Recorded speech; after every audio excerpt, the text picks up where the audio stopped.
Armstrong என்பது ஒரு மனிதனுடைய பெயர் அல்ல, ஒடுக்குமுறைக்கு எதிரான ஒரு வடிவமா, ஒரு உருவமாக தான் நான் பார்க்குறேன். எல்லாருக்கும் எல்லாம் சமமாக கிடைக்கணும், மேலே கீழன்னு இருக்கக்கூடாதுன்றதுக்காக வேலை பார்த்த ஒரு மிக ஆளுமையான கரிஸ்மாட்டிக்கான ஒரு லீடர். தங்கிட்ட வந்த எல்லாரையுமே படின்னு சொன்னாரு, படிக்க வச்சாரு, இன்ஸ்பயர் பண்ணாரு. தொடர்ந்து எல்லாருக்கும் வெறும் எஜுகேஷன் இல்லை, பொலிட்டிக்கல் எஜுகேஷன், பொலிட்டிக்கலா என்ன கிளாரிட்டி வேணும், அவர் நம்பின அந்த தத்துவத்தை முழு மூச்சா இளைஞர்கள்கிட்ட கொண்டு போய் சேர்த்தாரு. அண்ட் பெண்களுக்கும் அதுல சம பங்கு இருக்கு.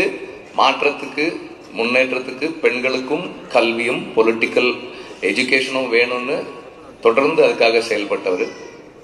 அவருடைய ஒவ்வொரு செயலும், ஒவ்வொரு வேலையும் எல்லாரையும் எப்போதும் ஈக்குவலா பார்க்கறது.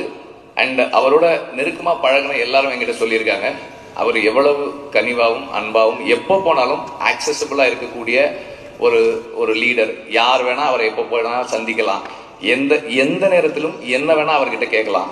அண்ட் நேற்று ஒருத்தர் சொன்னாரு, நான் திடீர்னு ஃபோன் பண்ணி, என்ன நீங்க பைக்ல போயிட்டு இருக்கீங்க, வாங்க ஒரு கார் நான் எடுத்துக்கங்க, கார் எடுத்துக்கங்கன்னு சொன்னாரு அப்படின்னு சொன்னாங்க. ஸோ அந்த மாதிரி தங்கிட்ட இருக்கிறத எல்லாருக்கும் கொடுக்கணும், எல்லாரையும் சமமா வச்சுக்கணும், சமத்துவத்தை உருவாக்கணும். இந்த சமூகத்துல ஏற்பட்டிருக்கிற